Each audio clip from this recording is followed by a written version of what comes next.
어쩜 이렇게 시간이 안 가는지 정말 버스 안에서 고잉 이불 속에서 고잉 고잉은 언제나 너에게 고잉 고잉. Assalamualaikum warahmatullahi wabarakatuh. Selamat pagi anak-anak semua. Baiklah, di sini Ibu pertama-tama akan mengucap syukur kepada Allah Subhanahu wa taala karena telah memberikan Ibu dan juga anak-anak kesehatan agar kita semua bisa berkumpul di kelas pada pagi hari ini. Baiklah, di sini Ibu akan absen terlebih dahulu untuk anak-anak. Apakah di sini ada yang sakit atau apa? Baik, tidak. Kalau tidak, Ibu akan absen terlebih dahulu ya. Pertama, Akbar. Kedua, Bagas. Ketiga, Caca. Keempat, Dinda. Yang kelima, Nabila. Baik, hadir semua ya.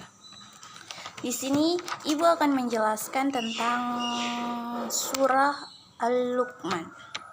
Nah, anak-anak bisa mendengarkan ya apa yang akan Ibu jelaskan nanti. Jangan ada yang bermain atau jangan ada yang toleh-toleh dengan temannya. Di sini Ibu akan menjelaskan dan Ibu tidak akan menjelaskannya kembali agar anak-anak bisa fokus pada Ibu. Nah, baik anak-anak, di sini Ibu akan menjelaskan surah Luqman ayat 13 dan 14. Pertama-tama, ayat 13 surah Luqman berisi peringatan kepada anak-anak agar tidak mempersekutukan Allah Subhanahu wa taala, dan ayat ke-14 perintah Allah ayat berbakti kepada kedua orang tua. Inti dari nilai yang terkandung dalam ayat tersebut adalah pengingat dari Allah Subhanahu wa taala kepada umat muslim, khususnya kepada orang tua. Nah, intinya isi kandungan surah Al-Luqman 13-14 merupakan bentuk pengingat dari Allah Subhanahu wa taala kepada umat muslim, khususnya pengingat tentang segala kebaikan dan perjuangan kedua orang tua selama membesarkan mereka. Nah, gitu anak-anak. Nah, anak-anak membahas kandungan surah Luqman dan mengimplementasikannya dalam pendidikan anak. Nah, kandungan surah Luqman ayat 13 dan 14 ini merupakan bentuk pengingat dari Allah Subhanahu wa taala kepada umat muslim dan mengingat untuk orang tua nanti jika mendidik anaknya agar bisa berakhlak mulia. Nah, di sini ada 3 hadis. Pentingnya pendidikan agama Islam. Yang pertama, kewajiban menuntut ilmu, hadis dari riwayat Ibnu Majah. Yang kedua, mengajarkan untuk saling berbagi pengetahuan, hadis riwayat At-Tabrani. Dan yang ketiga, jaminan surga bagi menuntut ilmu, hadis riwayat Muslim. Nah, anak-anak, jadi di situ ada 3 hadis dalam pendidikan agama Islam. Bisa dimengerti? Nah, anak-anak, di sini Ibu akan membaca surah Luqman tersebut. Bismillahirrahmanirrahim. Wa iz qala Luqmanu ibnihi wa huwa ya'izuhu ya bunayya la tusyrik billah innahi syirka la zulmun azim. Wa wassayna la insana biwalidayhi hamalatahu ummuhu wahman ala wahni wa fisaluhu fi amaini anisyakur ihwa liwalidayyak ilayyal masyir. Artinya, dan ingatlah ketika Luqman berkata kepada anaknya di waktu ia memberi pelajaran kepada anaknya, "Hai anakku, janganlah kamu mempersekutukan Allah. Sesungguhnya mempersekutukan Allah adalah benar-benar kezaliman yang besar. Dan kami perintahkan kepada manusia berbuat baik kepada 2 orang ibu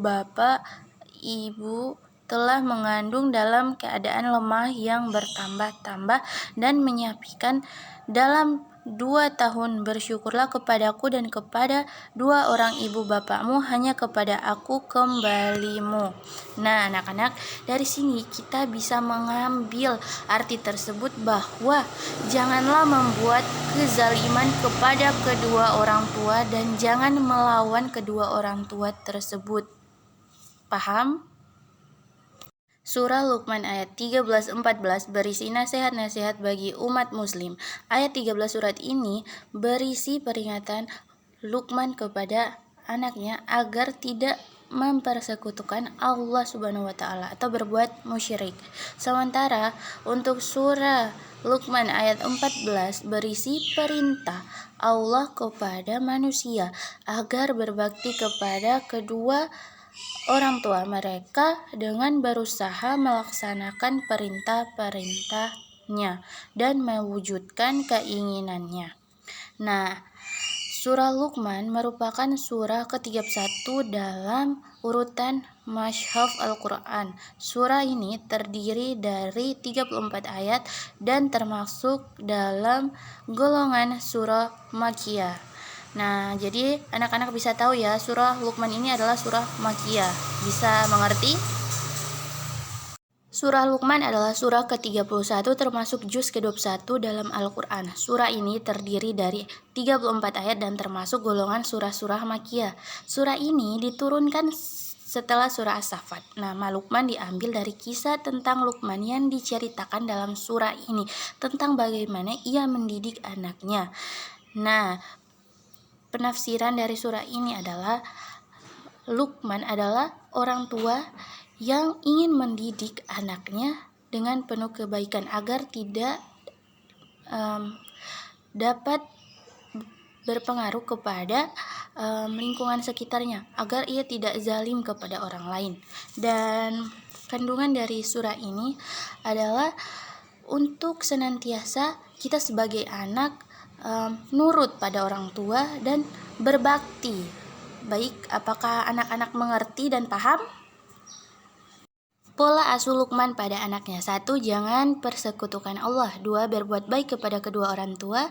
3. Sadar bahwa manusia berada dalam pengawasan Allah. 4. Dirikan sholat. 5. Berbuatlah kebaikan. 6. Jauhilah kemungkaran berbuat syirik. Dan Luqman menasihati anaknya agar tidak menyekutukan Allah karena perbuatan itu merupakan kezaliman yang besar. Ibnu Katsir berkata bahwa perbuatan menyekutukan Allah merupakan perbuatan aniaya yang paling besar. Jadi anak-anak, janganlah berbuat zalim. Ingat, janganlah berbuat zalim. Allah mengawasi setiap gerak-gerik kita anak-anak. Jadi di sini ibu menanamkan pendidikan kepada kalian agar jangan sekali-kali membuat kezaliman kepada orang lain. Karena apa? Ya betul, karena Allah senantiasa mengawasi kita anak-anak. Jadi begitu ya, paham? Nah, di sini anak-anak ada hadis tentang pendidikan. Nabi Shallallahu Alaihi Wasallam bersabda, muliakanlah anak-anak kalian dan ajarkan tata krama. Hadis riwayat Ibnu Majah. Nah, di sini anak-anak, amanah bagi setiap orang tua. Oleh karena itu, sudah menjadi kewajiban bagi keduanya untuk mendidik anak tumbuh menjadi orang yang soleha dan dapat tumbuh dan berkembang dengan sebaik-baiknya.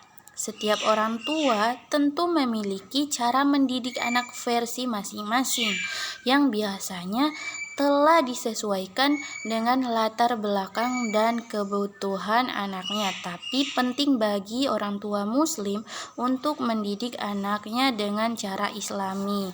Jadi anak-anak, di sini ibu akan mendidik kalian dengan cara Islami ya. Poin utama nilai-nilai pendidikan karakter bagi siswa sekolah dasar dan menengah, yaitu pertama, religius, jujur, toleransi, disiplin, kerja keras, kreatif, mandiri, demokratis, rasa ingin tahu, semangat kebangsaan, cinta tanah air, menghargai, prestasi, bersahabat atau komunikatif, cinta damai, gemar membaca peduli lingkungan, peduli sosial melalui penanaman karakter di lingkungan sekolah. Harapannya, anak-anak dapat memiliki kecerdasan intelektual dan cara bersikap yang baik. Nah, seperti itu ya anak-anak, cara poin utama dalam pendidikan kalian. Baik anak-anak, materi hari ini, apakah anak-anak di sini sudah paham? Jika belum, silakan bertanya, maka ibu akan menjawabnya. Jika sudah paham, kita akan evaluasi kembali materi hari ini tentang surah Luqman ayat 13 dan 14, di mana surah ini menjelaskan tentang cara mendidik anak dan menghormati seorang ibu. Nah, anak-anak, jika sudah, ibu akan menutup pembahasan hari ini, dan jika anak-anak sudah mengerti, silakan dipelajari kembali di rumah dan diterapkan di rumah agar anak-anak senantiasa menjunjung tinggi orang tua dan bisa berbakti kepada orang tua. Sebaliknya juga seperti itu. Anak-anak tidak boleh zalim ataupun berada dalam lingkungan yang negatif. Cukup sekian materi dari hari ini. Ibu harap kedepannya anak-anak bisa menjadi pribadi yang lebih baik lagi, bisa menjadi anak-anak yang memahami lingkungan sekitar dan juga bisa senantiasa dalam perlindungan Allah Subhanahu wa Ta'ala. Baiklah, ibu akhiri materi pada hari ini dan kita bertemu pada minggu depan dengan pembahasan menuntut ilmu. Dan anak-anak, semoga anak-anak senantiasa diberi kesehatan agar bisa ketemu dengan ibu lagi. Oke. Sekian pemaparan dari ibu. Apabila ada kurangnya dan kesalahan dalam menjelaskan, ibu mohon maaf kepada anak-anak, karena ibu juga manusia punya rasa salah dan rasa hilaf. Sampai bertemu di minggu depan dengan materi menuntut ilmu. Semoga anak-anak senantiasa diberi kesehatan agar bisa bertemu kembali dengan ibu. Sekian dari ibu. Assalamualaikum warahmatullahi wabarakatuh. Sampai jumpa. Bad nigga clap, I got 3 old thoughts, new guap.